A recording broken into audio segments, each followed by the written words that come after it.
Bismillah. Assalamualaikum warahmatullahi wabarakatuh. Alhamdulillah. Alhamdulillah rabbil alamin. Wassalatu wassalam atammanil akmalani ala mab'uthin rahmatan lil alamin. Nabiyyina Muhammad wa ala alihi wa sahbihi ajma'in. Amma ba'd. Para tamu undangan, para senior, para asatidzah, dan kedua mempelai yang semoga semuanya diberikan keberkahan oleh Allah Subhanahu wa taala.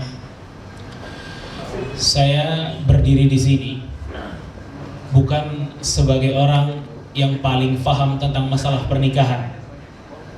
Saya berdiri di sini bukan sebagai orang yang paling banyak pengalaman dalam masalah pernikahan. Karena kalau saya lihat justru di sini lebih banyak yang memiliki pengalaman dan hikmah tentang pernikahan yang telah dijalani. Namun di sini saya akan menyampaikan petuah-petuah para ulama untuk pernikahan setiap muslim ataupun muslimah, di mana pernikahan itu dalam Islam dinilai sebagai sebuah ibadah yang sangat penting sekali. Makanya saking pentingnya ibadah pernikahan ini, sering sekali Allah Jalla wa'ala dan Rasul kita alaihi salatu wassalam itu selalu memotivasi para hambanya untuk menikah, terutama para pemuda yang sudah waktunya mereka menikah untuk disegerakan pernikahannya. Rasul sallallahu alaihi wasallam pernah berpesan kepada setiap wali-wali, kepada setiap orang tua. Kata Rasul sallallahu alaihi wasallam, "Idza ja'akum man tardawna dinahu wa khuluquhu fazawwijuh." Kata Rasul sallallahu alaihi wasallam, wahai orang tua, wahai ayah, wahai ibu yang memiliki anak-anak perempuan, kalau telah datang kepada kalian seorang laki-laki yang kalian ridha dengan agama dan akhlaknya, fazawwijuh, nikahkan. Kalau kalian tidak nikahkan, maka akan terjadi fitnah yang besar. Di dalam hadis yang lain, Rasul kita alaihi salatu wassalam dalam riwayat Bukhari dan Muslim, waktu Rasul duduk bersama para sahabat yang lain, datang seorang wanita atau berdiri seorang wanita, kemudian mengatakan, "Ya Rasulullah, jika engkau bersedia ya Rasulullah, maka jadikanlah saya istrimu ya Rasulullah." Wanita ini menawarkan dirinya kepada Rasul SAW, dan ini adalah kekhususan Rasul SAW. Namun Rasul kita alaihi salatu wassalam sejenak melihat wanita tersebut, lalu kemudian menundukkan kembali pandangannya. Rasulullah SAW menundukkan pandangannya, tanda bahwa Rasulullah SAW tidak mau untuk mempersunting wanita tersebut. Sampai akhirnya wanita itu duduk.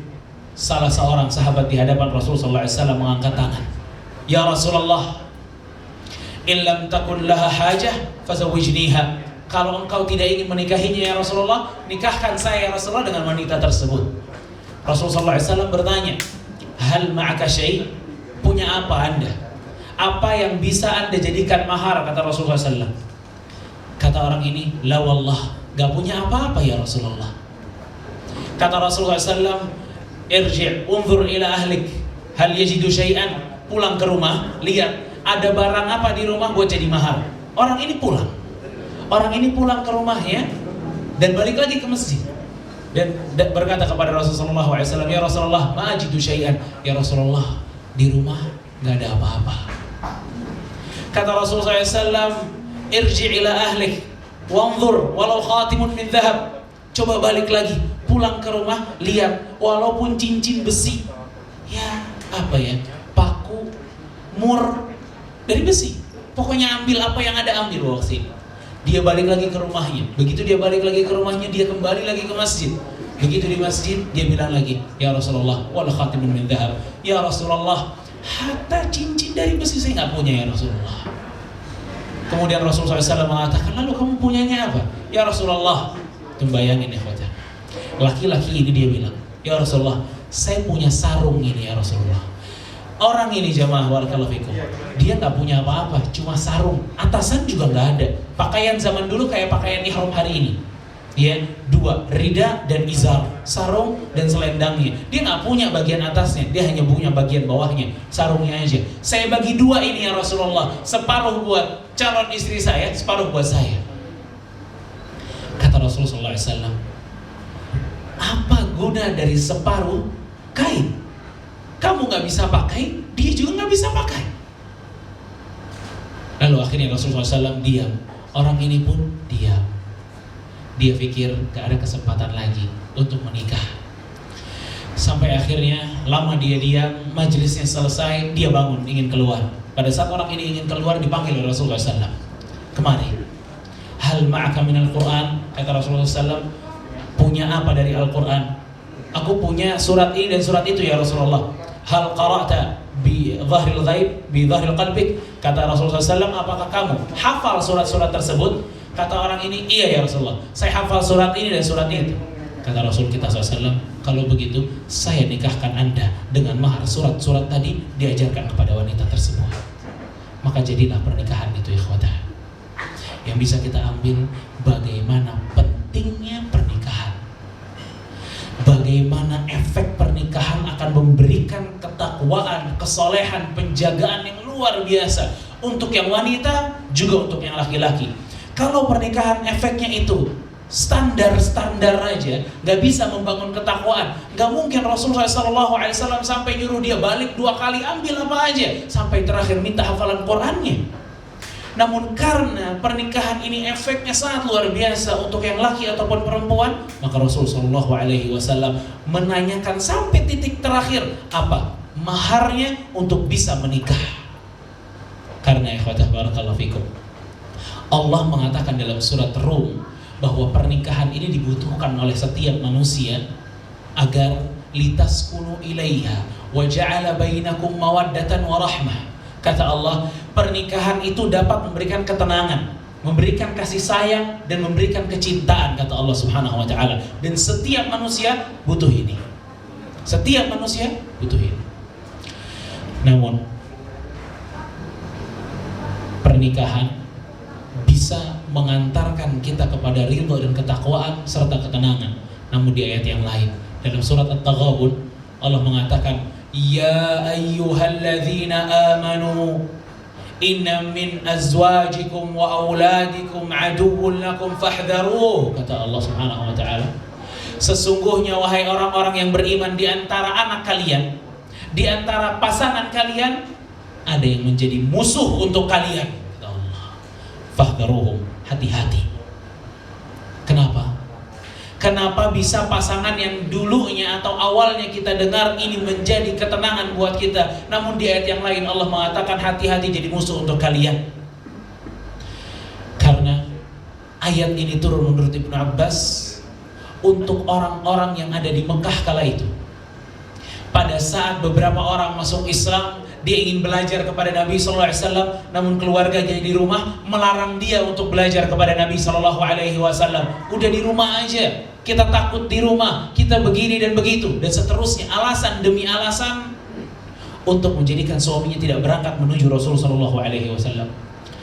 Sampai akhirnya suaminya di satu momen memberanikan diri untuk datang kepada Rasul SAW belajar.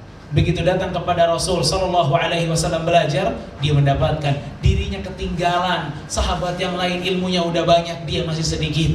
Maka di situ dia marah dengan keluarganya. Dan Allah Subhanahu wa taala mengatakan inna min azwajikum wa auladikum aduwwun lakum. Karena memang kata Allah, di antara istri ataupun anak kalian ada yang dapat menjadi musuh untuk kalian. Maksudnya memperlambat Anda ibadah kepada Allah Subhanahu wa taala.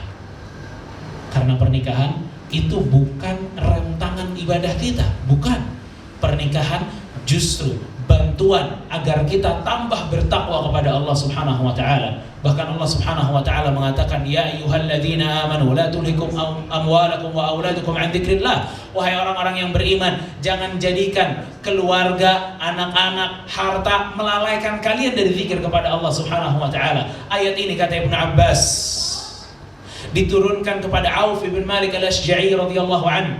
Pada saat Auf ini Kalau mau jihad, keluarganya nangis-nangis di rumah, jangan jihad, kita sama siapa nanti, jangan pergi, kita sama siapa nanti. Membuat macet ibadahnya Auf bin Malik. Sampai akhirnya Allah Subhanahu wa ta'ala menurunkan ayat bahwa di antara keluarga kalian ada yang menjadi musuh kalian. Membuat ibadah gak bisa total gara-gara pernikahan. Dan ini ikhwatah, menambah kejelasan bagi kita bahwa salah satu tujuan Allah jadikan pernikahan agar peribadatan kita tambah totalitas, bukan kurang. Maka begitu kita masuk pernikahan, justru sholatnya males, baca Quran enggak, ngaji enggak, murojaah lagi, ngobrol lagi, bicara lagi sama pasangannya. Kenapa kita justru setelah pernikahan malah ibadah kita turun, bukan ibadah kita naik? Padahal Rasulullah SAW mengatakan, idza tazawwajal 'abd faqad istakmala nisfal iman. Jika seorang telah menikah, telah menyempurnakan separuh dari imannya. Falyattaqillahi fima baqi, maka bertakwalah dengan separuh yang lain.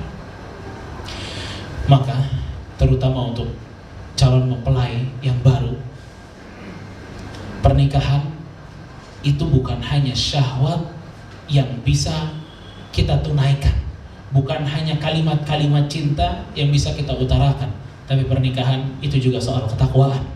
Pernikahan itu soal perjalanan kita kepada Allah Subhanahu wa ta'ala. Makanya kalau pernikahan tanpa ketakwaan, Allah tidak akan memberikan ketenangan. Karena ketenangan, sebagaimana yang Allah katakan dalam surat Ar-Rum, ja'ala bainakum, Allah yang menjadikan cinta dan kasih sayang, ketenangan itu dari Allah. Maka nggak mungkin kita dapat ketenangan, kita dapat keharmonisan dalam rumah tangga kalau kita pakai jalan maksiat kepada Allah Subhanahu wa ta'ala. Ini mustahil. Maka kedua pasangan harus menjaga ketakwaan dengan pernikahan. Dia saling mengingati satu dengan yang lainnya. Karena semua masalah dalam pernikahan, kata para ulama, adalah musibah. Dan musibah datangnya dari perbuatan kita sendiri.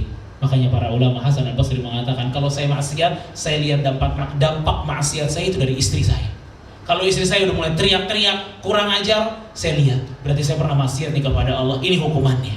Makanya jamaah barakallahu fikum, terutama untuk kedua calon mempelai atau kedua mempelai ini, pertahankan ketakwaan kepada Allah, saling mengingatkan, karena di situ ada jaminan Allah Subhanahu wa ta'ala agar menjadi keluarga yang mendapatkan ketenangan, lagi keharmonisan dan keberkahan dari Allah Subhanahu wa ta'ala. Barakallahu fikum. Semoga ini bermanfaat untuk saya dan untuk setiap yang mendengar. Kurang lebihnya saya mohon maaf. Wassallallahu ala nabiyina Muhammad wa ala alihi wa sahbihi ajma'in.